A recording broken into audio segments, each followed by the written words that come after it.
Hello and welcome to the program. I am Vivian Elaboh.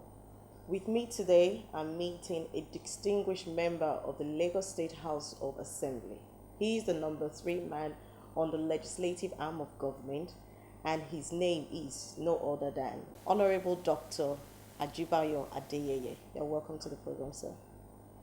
What motivated you to change into politics? Because medicine and politics are two opposite directions. Well, I will not say I changed to politics. Okay. I will say I took interest in partisan politics in 1998.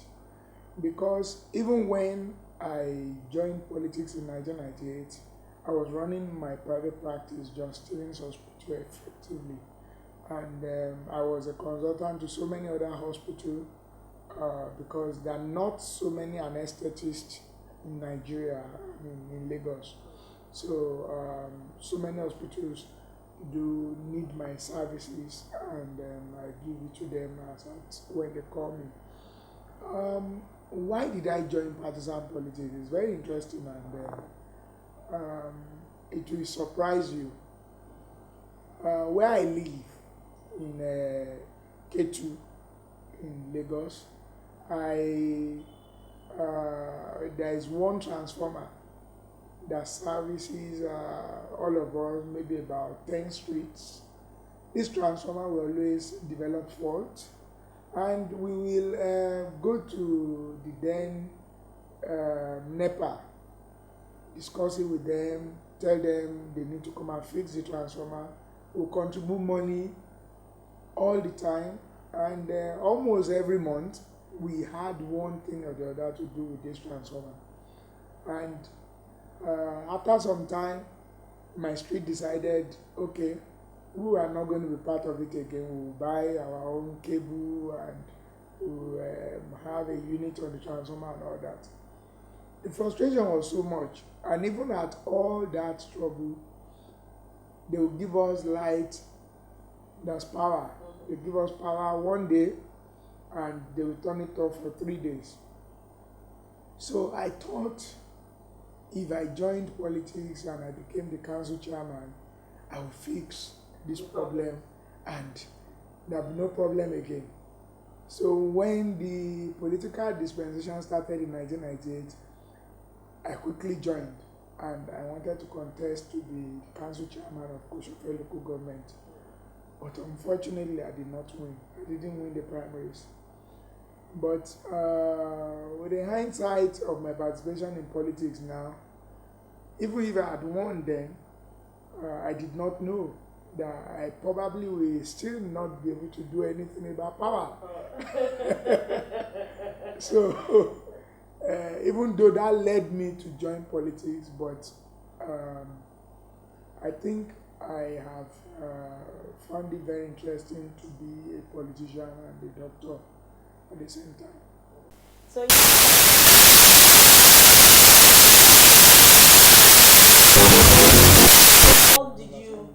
what did you do differently from 1998 that led you to that victory?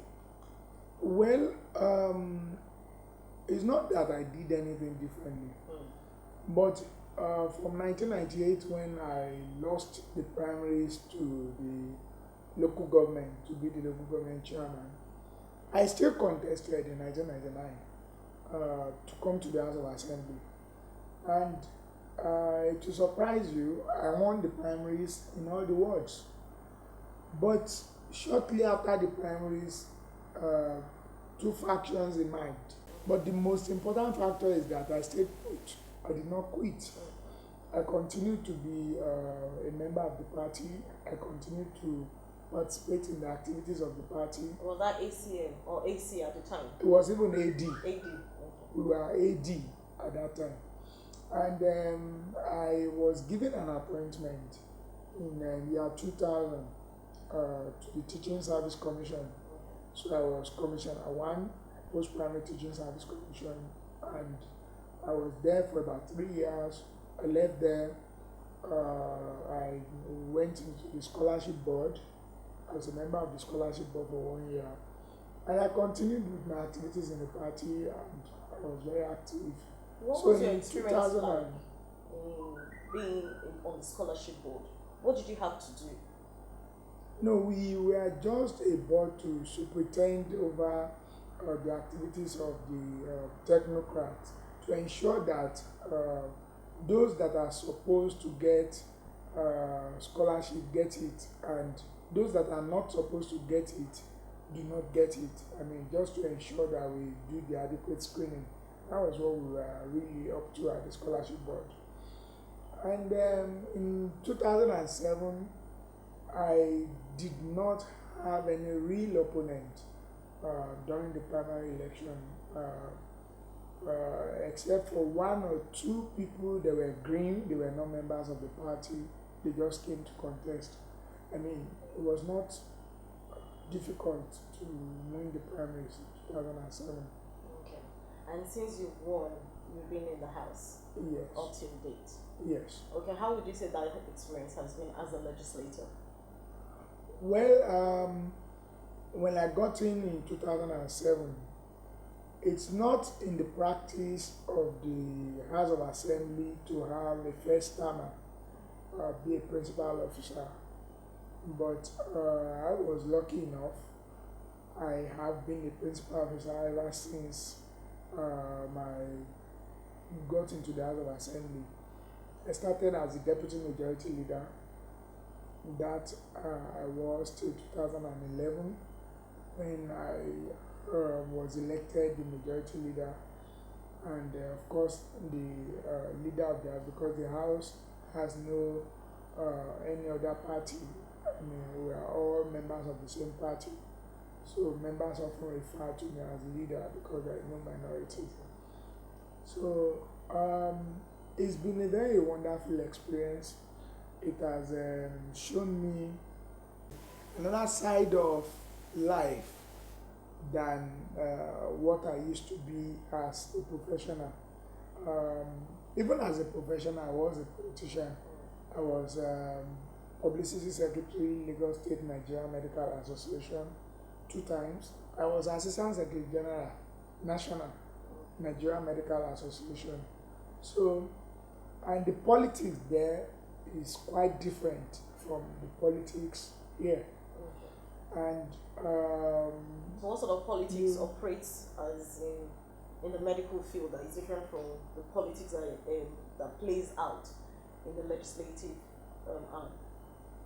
the politics at the medical arena, you are operating amongst your peers, operating amongst people that lack nothing.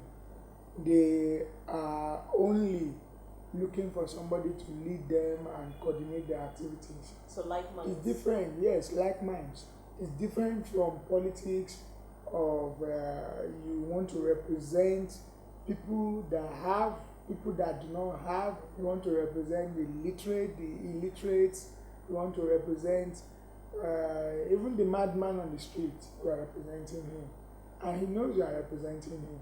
So he's going to come after you in the House of Assembly. He's going to come to your house in the morning to ask you one question or the other.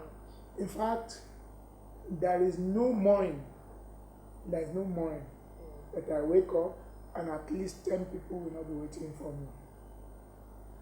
And the difference here is that the 10 people, maybe 9 out of the 10 will be asking you for personal problems. They will ask you to solve personal problems. Like my child has been sent out of school, my wife is in hospital, I cannot pay the bills. In fact, to some mundane things like we want to go for a funeral in the village and they want to assist them to go there. Okay. So I've often heard politicians, say the same thing. They often complain, or they often say that part of their challenge or challenges is that people come for personal issues. And my take is, as a legislator, you're there to represent the people. You're there to, you must have 1 or 2 bills that is uppermost in your mind that you would have wanted the House to pass. And as a legislator, it's your duty to make laws that will make the people comfortable in the areas of schooling. We have issues where a lot of people cannot afford to send their children to school. As a legislator, would you not have thought that you bring in laws that would enable people go to school free, give them say free lunch, or look at their circumstance and say, oh, this person deserves free lunch? You know, in the medical sector, where people cannot afford to pay for their hospital bills, we look at the sector and say, we create a platform where people can go, you know, for help. Those sort of things are what we would have expected the legislators to be thinking about. I don't know, what's your take on that? Well, you see, because that way they don't have to come to you personally. Yes, you see, you are talking about an ideal environment. You are talking about an environment where the resources of the state is just there and adequate to cater for all these things. I make a very simple analogy for you.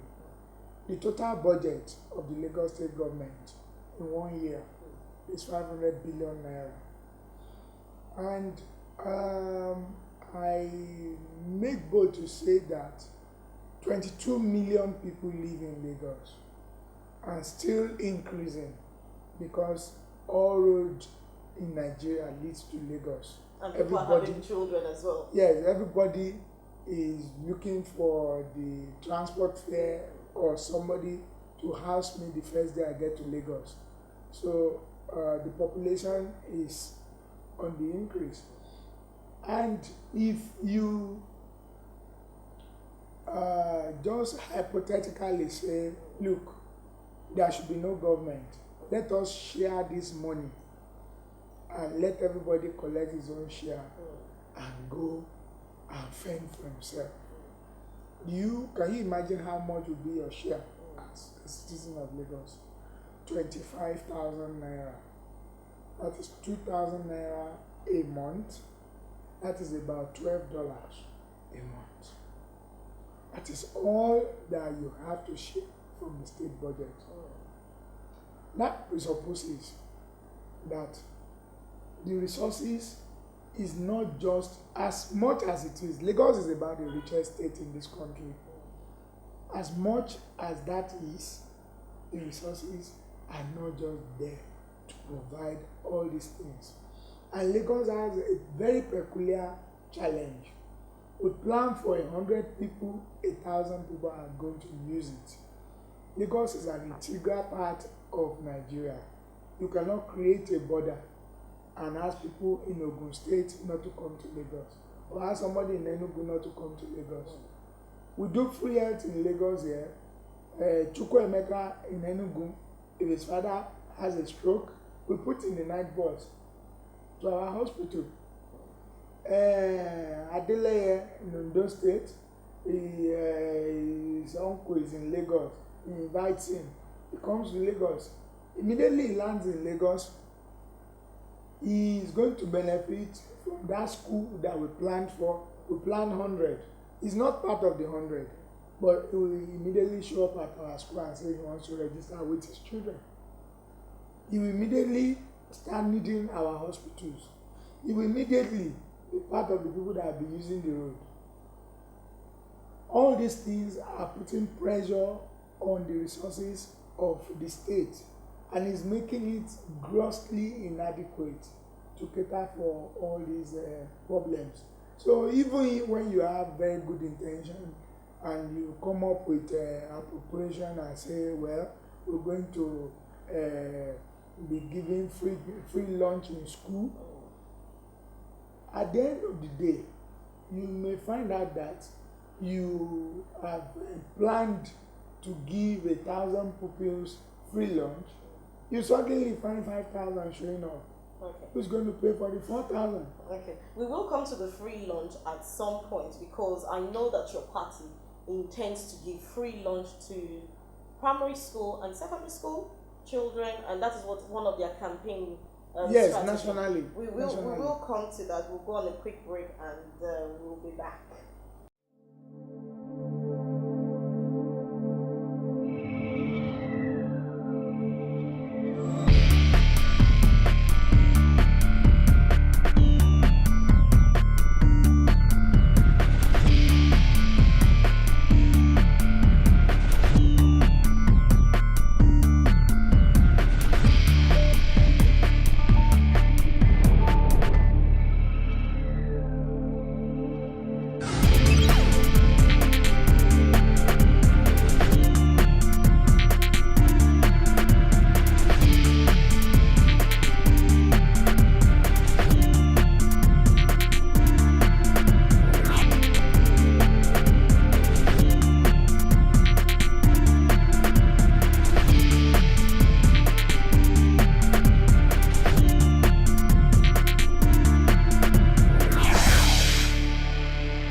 Honorable Dr. Ajibayo Adeyeye. Sir, thank you for still being here with us. Thank you. You were saying the resources in Lagos State is not enough to go around the citizens.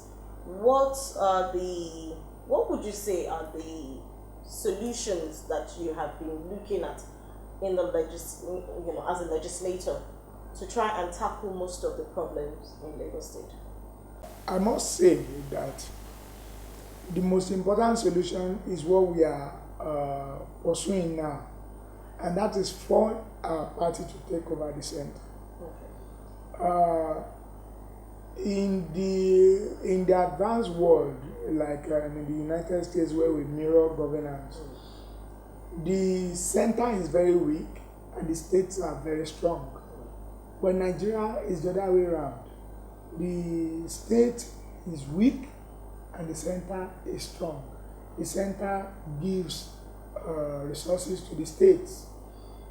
You find out that no matter how much we try in Lagos, as long as we are part and parcel of the entity called Nigeria, we'll continue to have issues, we'll continue to have problems, because no matter how diligent we are at planning, as long as our borders are opened to other states to come in, they will come in to come and mess your statistics up. But for instance, like the free lunch that we were talking about the other time, if they are giving free lunch to every pupil in Ogun State, they are giving it in Oyo State, they are giving it in Lagos State, there is no reason for somebody to leave Ogun State and say, I'm coming to school in Lagos State. If there is free health in Lagos and there is free health in Ogun and the hospitals are about the same, there is no need for you to discharge your father in Abeokuta and head for last route in Ikeja, or for you to bring your dad from Imo State and say you are coming to Lagos. There will be no need because the hospitals are the same. But a situation where Lagos continues to outperform all the other states, we will continue to bear the brunt of them leaving their states to come and enjoy the facilities in Lagos. So what do you think is the solution to the keeping an eye on the statistics? Yes, you see, or keeping an eye on the number of people you have in Lagos State? It is almost impossible, because the constitution itself does not even permit you to start giving out identification to anybody. It's a federal function. It's the federal government that can give identity to citizens of Nigeria. The best we can do, which is what we are trying to do now, is we've established LASRA, Lagos State Residency Registration Agency, just to attempt to know how many people have long-term accommodation in Lagos that intends to live in Lagos for at least 6 months. You understand? That's the best we can do. That is still not going to. It will help us, but it's not an absolute solution. The absolute solution in Nigeria is for us to all ask for independence of states in resource control and true federalism, so that each state will control its own resources and control its own votes and do things by itself, maybe then contribute to the center for common things like defense, immigration, protecting our territorial integrity, customs, you understand? But until and when we have that, we'll continue to have all these problems that we have around Lagos. Well, even when we have that, you know that there are some states that will have their own uniqueness and peculiarity of doing things. A lot of people might not necessarily emulate how Lagos State is doing its own thing. Do you think we'll still have the issue of people moving from place to place? Because we can never stop that. No, there will not be any need to stop that. You see, we must create a situation where there will be healthy competition within and between the states. For instance, now, yam definitely will not cost the same amount as it costs in Benue and it costs in Lagos. Yam is produced in Benue, and all of us know yam is produced in Benue and up north. It is impossible for it to cost the same amount as it costs in Lagos. But we have a situation in Nigeria where you want fuel, petrol, to cost the same amount as it is costing in Warri and Port Harcourt. To cost the same amount as it costs in Maiduguri. It is not possible because it costs something to take the fuel from Port Harcourt to Maiduguri to go and sell. Then we put this burden on the entire nation to subsidize those that are out there. Who is subsidizing the yam that we eat in Lagos? Or who is subsidizing the tomato that we buy in Lagos? So these are few issues that we need to tackle as a nation. Look, for instance, now, all the trailers taking containers of imported cargoes into Nigeria come to Lagos, put pressure on Lagos roads, spoil the roads, leave it and go away.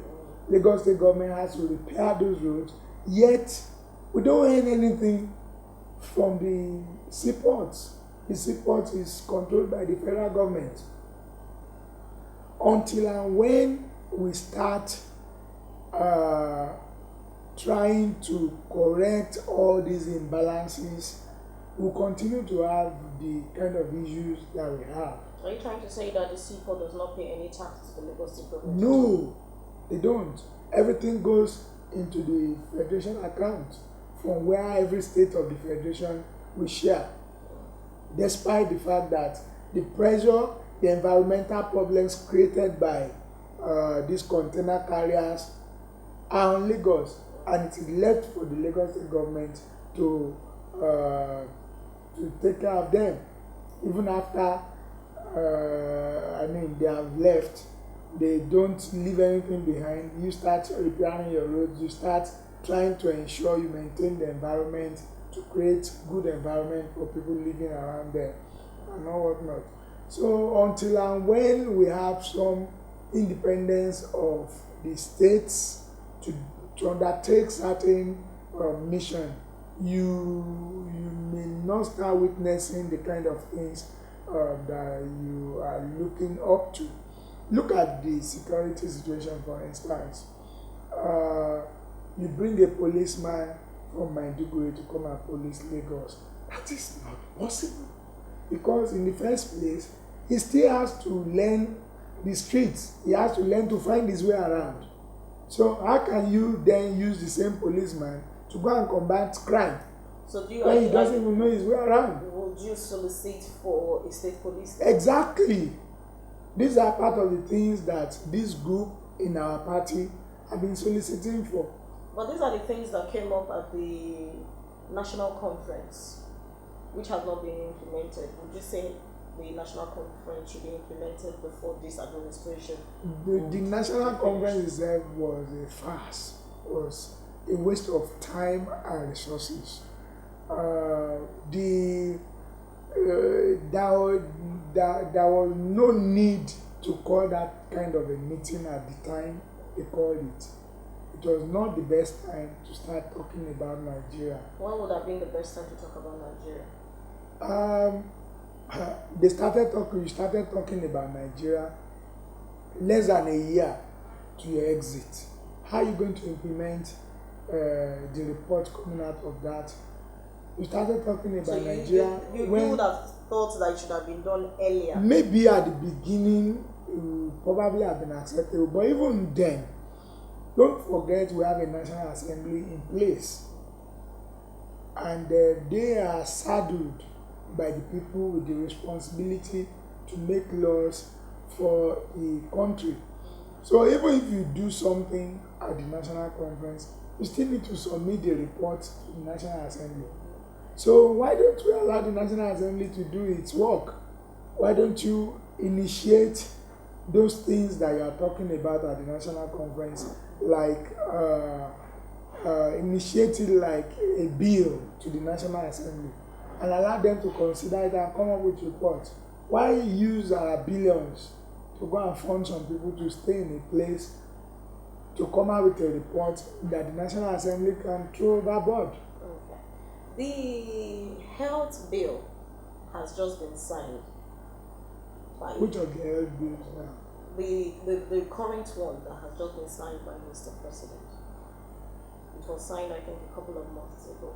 Did you have any opportunity to look at it? No, I never saw it. It's probably a federal act, so I never saw the bill, and I don't even know the health bill that you're talking about. I'm not aware of the contents of it or what they intend to achieve with it. But in Lagos State, what do you have in place in terms of health, and how do you intend to improve the health facilities and health of the citizens in Lagos State?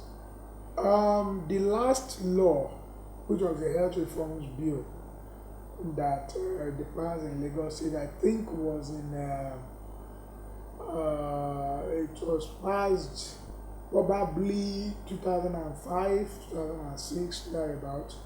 And that law looked holistically into the health system in the state, and it made health for age 0 to 12 to be free, and maternal health to be free, and health for age 60 and above to be free. And those in between, that's 12 and 60, will have to pay for certain things that the hospital cannot afford to give. But we are trying to move away from that by the bill that we are presently considering in the Lagos State House of Assembly, which has passed the second stage. We have realized that no matter how much we try as a state, we cannot fund health completely. And the best Lagos State government has invested in health since 1999, since the democratic era, has been something in the range of 40 billion in 1 year. And we feel if we put some kind of insurance in place, that we allow citizens to contribute even when they are not ill, it may bring so much resources into the health sector. So are we looking at something like insurance? Yes. For instance, if we say, okay, every adult in Lagos should contribute just 1,000 naira, that is 1,000 naira, probably about $5 now, monthly. $5, that's about £2 or so, £2.50 a month. That if only half of Lagosians comply, if half comply, that will bring about 10 billion naira into health every month, and that alone is 120 billion. That's 3 times the amount the state is able to invest into health. And you will find out that with this kind of bulk money, you'll be able to establish any standard of hospital that is anywhere in the world. Okay. And not 1,000 everybody naira, if you put that across majority of the people in Lagos State, that might Yes. be a little bit too much every month for some households, if you agree with me. So if we look at bringing it down, I was just being hypothetical. okay. I'm not saying they'll pay 1,000 naira. It could be 200 naira. It could be 100 naira. But let it be that everybody, every taxable adult in the state has some kind of plan for his or her health. Not that when people have very difficult health situation, that is when you put all the problem on the system or put all the problem on somebody in your family that is doing very well.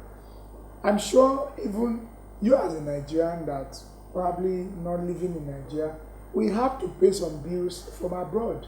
They'll call you one day, maybe one uncle or one brother is in the hospital, he has cancer, they now need a million naira, you should come and contribute your quota. You could have done better by just looking at 20 people in your family that are unable to cater for their own health and pay for them 1,000 naira a month, 20,000 naira, and whenever they are sick, just turn them to government, go and meet them, have paid in advance. That would be better for you than looking for 500,000, looking for 1,000,000 naira when they are sick.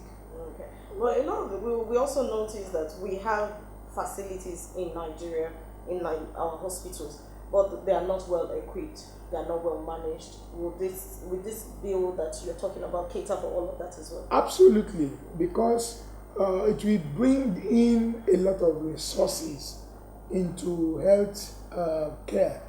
It will bring in the kind of money that we don't have right now into health care. What we have now is individual people trying to establish a practice, and the practice is as good as their finances are. That's not the kind of thing we want. If there is a pool somewhere, maybe we have 100 billion naira sitting somewhere, the agency that is in charge of the 100 billion can identify that, look, in Ikosi, we don't have a good hospital here. Approach a private doctor there, give him money to buy certain things, and ask our citizens to go there for treatment. And they keep contributing their and all that. So the hospitals are not as good only as the pocket of the person that established it. They're as good as the system itself is. And that's the kind of thing we are trying to engender by coming up with this bill. It has gone past the second reading, and it's one bill I'm really looking forward to ensure that it's passed and signed into law in my tenure as a member of the House of Assembly this tenure. Okay. You came in 2007, and straight away you became Deputy Majority Leader. And in 2011 you became Majority Leader in the Senate. So that means you must have some leadership qualities that people are looking for. Am I right? Well, maybe people, I mean, you've said it, people are looking for, I cannot judge myself. I have to leave myself to others to determine what they think of me. And the primaries have just been held, but you did not make the primaries. Why do you think you did not make the primaries this time around? Well, primaries most of the time are not exactly true test of whether you've done well or you've not done well. Some of the times, like in my own situation, has to do with structure of the environment where you represent. For instance, I represent Koshove Constituency 2. There are 2 local governments in Koshove Constituency 2. And I come from one of it. The other local government, they're kicking that, look, you have been here for 8 years. We feel this representation should come to us.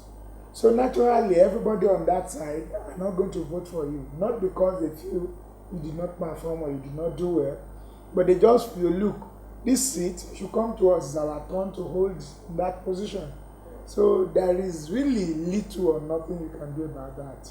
When that happens, I mean, despite a good representation, and you have taken the whole constituency as a whole to becoming the majority leader?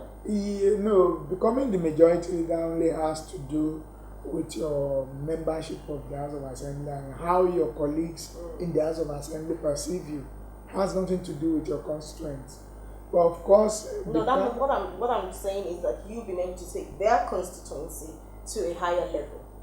Because definitely, someone who comes from definitely, their yes. constituency, you're not just a member of the House of Assembly, you are the majority leader, and on the hierarchy, you're number 3 in the legislative. Yes. So did that not? Did they not think about that? Was that not good enough for them to say, okay, because Some people would think like that, and that is the reality.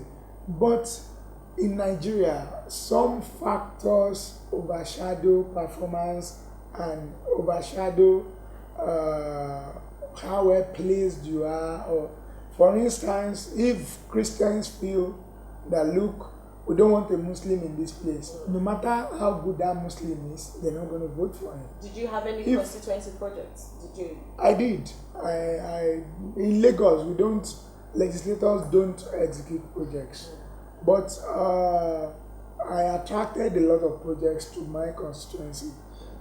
Key and most important among that was the road networks in a community we called Agility. It has changed that whole environment, and I attracted quite a number of roads for construction. Hazan Street, Moshudi Street, Ololade Street.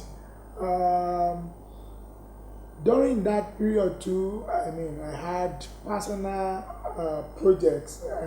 Not things that had anything to do with my job, but because I feel compassionate about my constituents, I gave out at different times, in almost all schools. I gave out free exercise books, and throughout my tenure, I had a computer training school where I trained about 100 youths every 3 months, and to date we probably have trained well over 1,500 youths. There's a riverine community in my constituency too. They find it difficult to cross the river to get to one of their communities. I constructed a bridge from my own little savings, and constructed a bridge for them to That's interesting. Yes, so yes, very soon I'm going to commission the bridge. Maybe next week or so, I'll be commissioning the bridge to just. And it was not a government project; it was a personal project. Hopefully, we should be able to catch that on the program when you are commissioning the bridge. Why not? If you are around, I will invite you. And apart from that, I've given computers to a number of schools. I gave to Agboyi Primary School. I gave to Olowura Primary School, and I still have one or two that I still like to give. I give them computer. I give them computer, a generating set, UPS, all the accessories, and I load the computers with softwares. I've given about 4 primary schools, and I still want to give 1 or 2 more. Apart from that, I had a massive empowerment program. I gave 20,000 naira to over 100 people. Gave them sewing machines, gave them grinding machines. What was the 20,000 naira for? Was it for them to do petty trading? Yes, petty trading. Yes, gave it to elderly people to do petty trading. Maybe buy oranges and peel them and sell them. Maybe some sell petty things. You understand, for petty trading. And we also gave out sewing machines to tailors. Gave out barbing salon to barbers. Gave out massively 2 times that I invited the entire community to be part of it. And besides that, in the House of Assembly, the only private member bill that was passed in the 6th Assembly was a bill I sponsored, and that was a special purpose law, which was signed into law by the governor. That was the only private member bill in that assembly. All the other bills were executive. So what does this law entail? Yeah, it was to bring some equality to disabled people in the society, to cater for their needs, to ensure that disabled people are not disadvantaged. For instance, that law ensured or created that all government offices must be accessible to disabled people. You must create ramps, you must ensure the lifts are working. It ensured that seats are reserved in buses for disabled people. That law ensured that if you have 10 parking space in a place, you should reserve one for a disabled person, and so on and so forth. And it outrightly bans you discriminating against a disabled person. In employment too, creates, if you have certain number of employees, you should create one or two desks for disabled people, so that, I mean, these people in our society will not be left behind. I mean, you will not leave them just to the mercy of others, just begging and begging, you know. And the government was gracious enough to sign that to law. So I'm proud of the bill. And so outside this particular bill, how many other bills have you sponsored? Well, that was during the last tenure. As majority leader, I have assisted others to prepare their bills, because all bills, all motions are moved by me in the house. So somehow, okay, like the health maintenance bill that I was talking about, it was my bill, but I gave it to the health committee to manage and sponsor. And I have been part of so many other bills like that in the house, and it's not very easy to, on your own, come up with a bill and try to sponsor it. But I'm also working on one, the prescription right bill, and I hope it will also come alive before the end of this tenure. What would you say has been the most challenging time while you were in the house? The biggest challenge of our politics, and in fact of my being a member of the house, is a lack of participation of the elites in the society. The elites in our society tend to see politics as a game for the never-do-wells in the society, a game for the charlatans and the bad in the society. They feel it's for thugs, and then until and when our people change this attitude, we may be lacking in having good people to be at the leadership of our country. Your success story? Well, my success story will be that I feel fulfilled. I feel I have achieved being a legislator and being a medical practitioner at the same time. And I want to encourage other people of like minds to join politics wherever they are, not necessarily contesting election, but at least they can know and be part of the process of selecting who leads them, whatever they do. Okay. And what should we look forward to in future? We know that you're finishing in June, and another new set of people are going to come to the house. What are we going to look forward to seeing or hearing from you in future? Well, one, I'm back in school. I am back to the University of Lagos. I want to study law. Two, you should expect to see me being supportive of the Lagos State House of Assembly. I will not leave the place. I will continue to give them whatever support I think I can give them so that they can make good laws. And in future, I think I will still like to come back to the legislature, maybe at the state or the national level, and hopefully one day maybe find my way back. Okay. Can you also tell us quickly about your farm? I know you have a farm in Ondo State. Yes, I do. It was one of the, that's the only thing you are allowed to do constitutionally as a public servant. You are allowed to own a farm and manage a farm. And I went into farming about 3 years ago. We do poultry and we plant cassava, we plant maize, and we use the maize to feed the chicken and we sell the eggs. Wow. So you're a doctor, you're a politician, you're a farmer. Yes. What and else are you? now I want to go back to school. You're in school.